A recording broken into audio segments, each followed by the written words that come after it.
Welcome to the Voice of the Beginning, the Word of the Bible. Before we begin, help us spread the word.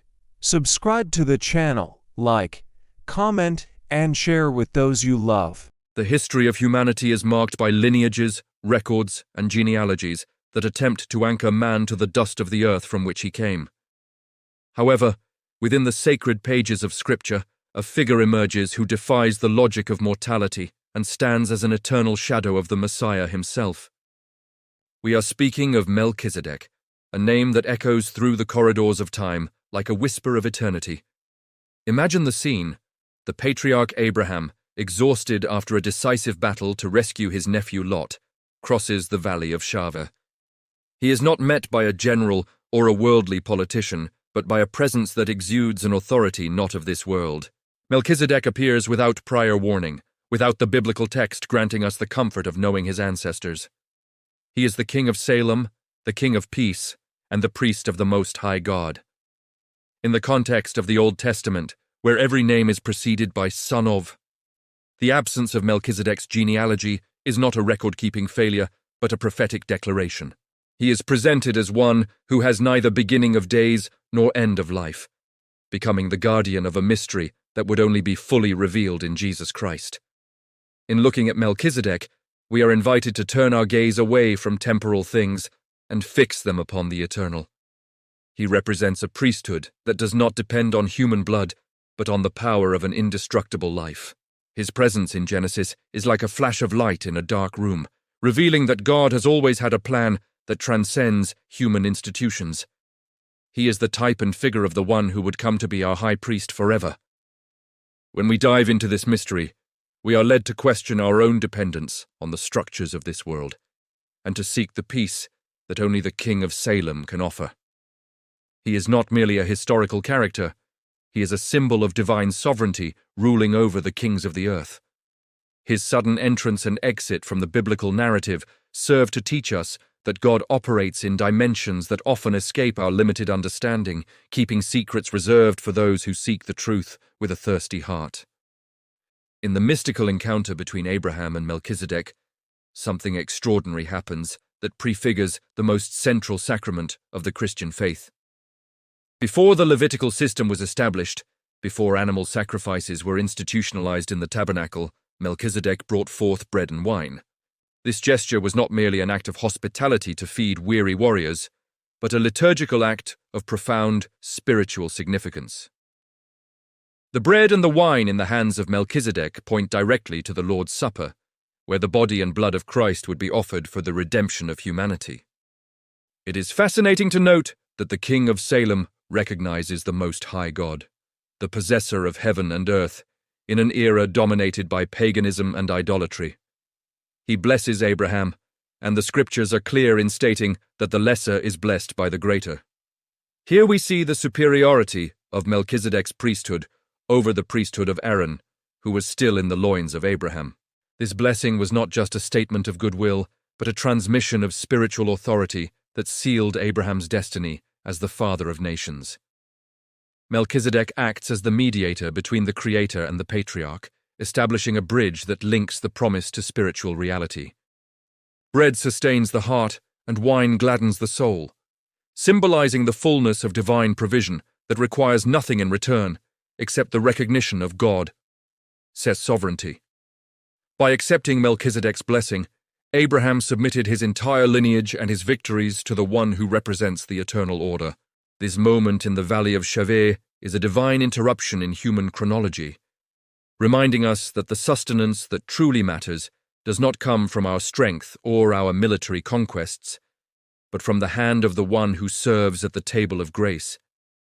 Melchizedek teaches us that true priesthood is characterized by service and spiritual nourishment, paving the way for the great high priest who would give his own life as the bread of heaven.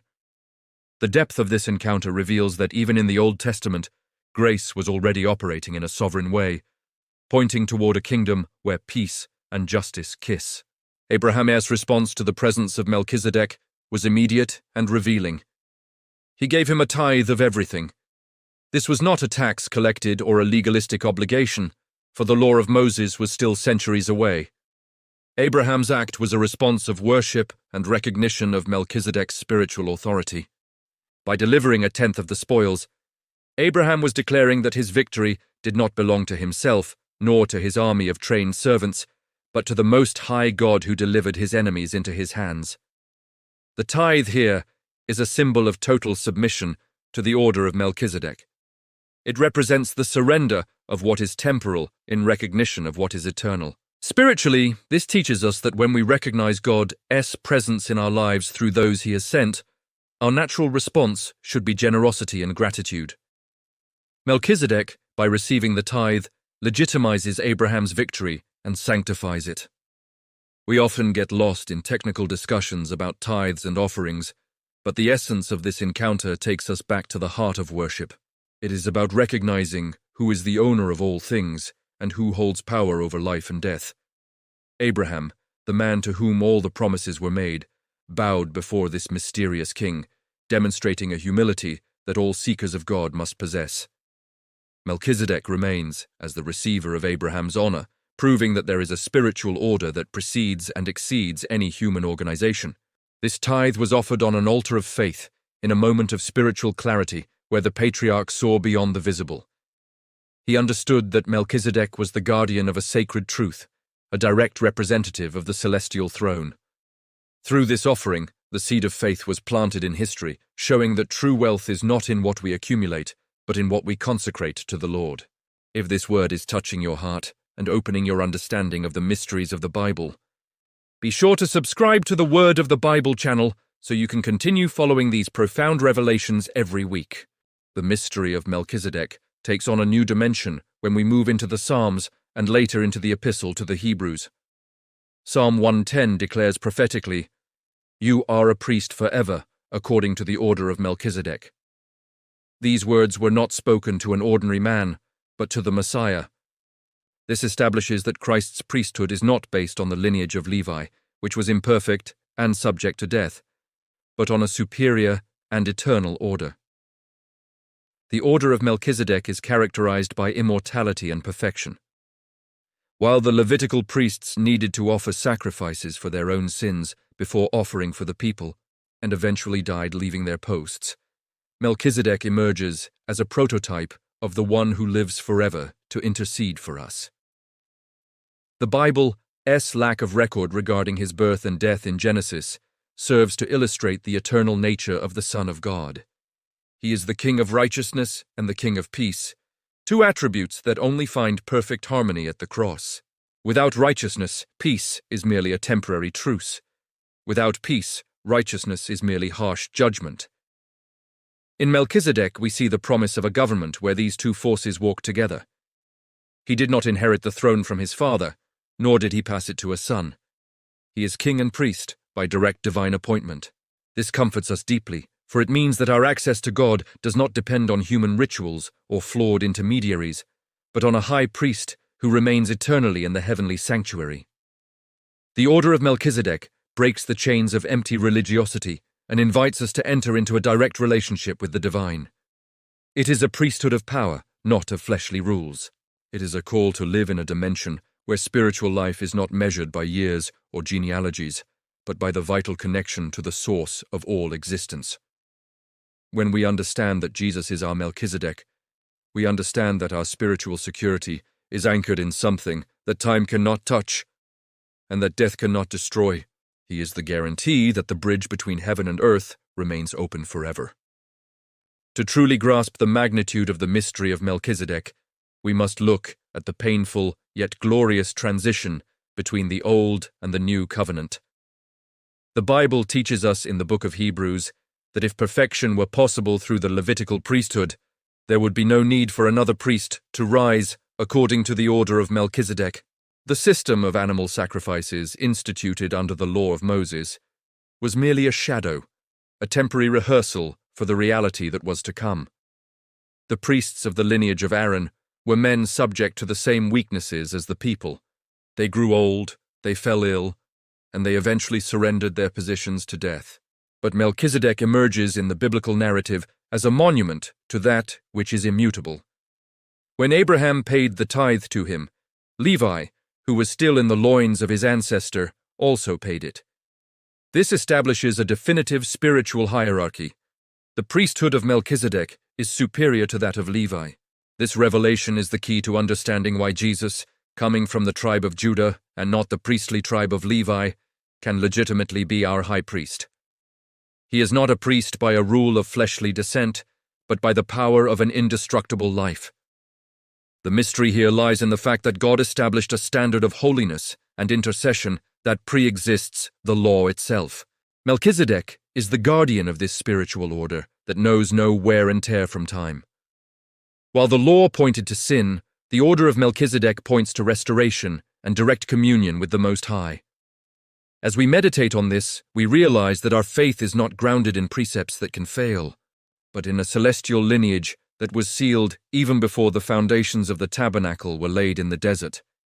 It is an invitation to abandon trust in external rituals and dive into the reality of a priesthood that operates in the heavenly sanctuary, where justice and mercy meet in perfect harmony. The name Melchizedek carries an overwhelming prophetic weight. Melchizedek, which means King of Righteousness. Furthermore, he was the King of Salem, which derives from the word Shalom, meaning King of Peace. In the divine economy, the order of these titles is of extreme importance. First, he is King of Righteousness, then King of Peace. There can be no true peace where there is no justice, and there is no divine justice that does not result in a supernatural peace. In the world we live in, rulers seek peace through treaties, wars, or human diplomacy. But Melchizedek points us to a kingdom where peace is the natural fruit of absolute righteousness. He is the earthly representation of how the government of God operates.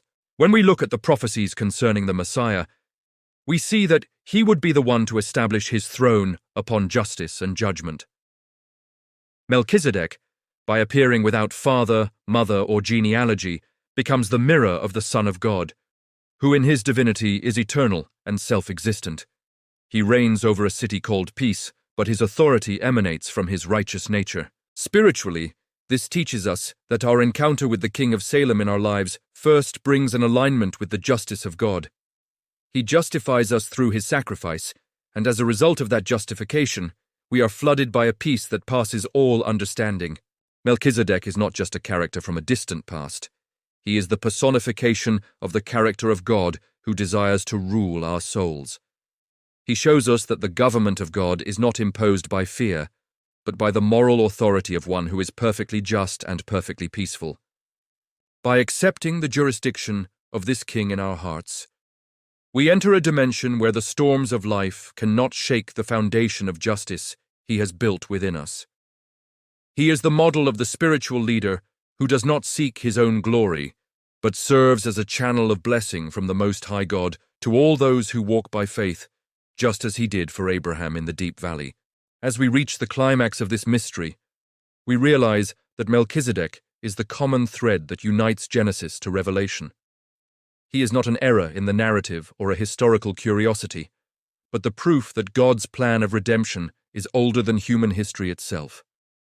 The mystery of Melchizedek is ultimately the mystery of Christ himself, hidden within the folds of the Old Testament. He teaches us that God never left us without a mediator. Even when humanity was lost in its own ways, the King of Salem was there, ready to bless those who live by faith. For you who seek a deeper understanding of the Scriptures, the example of Melchizedek is a call to come up higher. It is a call to set aside spiritual milk and seek the solid food of eternal truths. He represents a priesthood that knows no end, which means that the intercession Christ makes for us today is continuous, uninterrupted, and omnipotent. There is no sin that the justice of this king cannot cover, and there is no chaos that the peace of this king cannot order.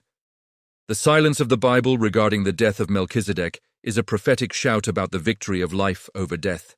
He remains a priest forever, and we, as co-heirs with Christ, are called to be part of this royal and priestly lineage. We were made kings and priests unto our God, not according to the flesh, but according to the Spirit. The mystery of the man without father or mother reveals to us that our true identity does not come from our biological heritage or the traumas of our past, but from our adoption into the heavenly family. Just as Melchizedek emerged from nowhere to bless the father of faith, The grace of God emerges, in our moments of greatest exhaustion, to offer us the bread and wine of eternal life. May the revelation of this King without beginning or end strengthen your journey, reminding you that you serve a God who dominates over time and space, and that his kingdom of peace and justice shall have no end. May the word of Melchizedek echo in your soul as a seal that you belong to an eternal order, guarded by the Most High God himself, the possessor of heaven and earth. May this word take root in your spirit and guide your steps. If this message spoke to you, don't forget to like, comment, and subscribe.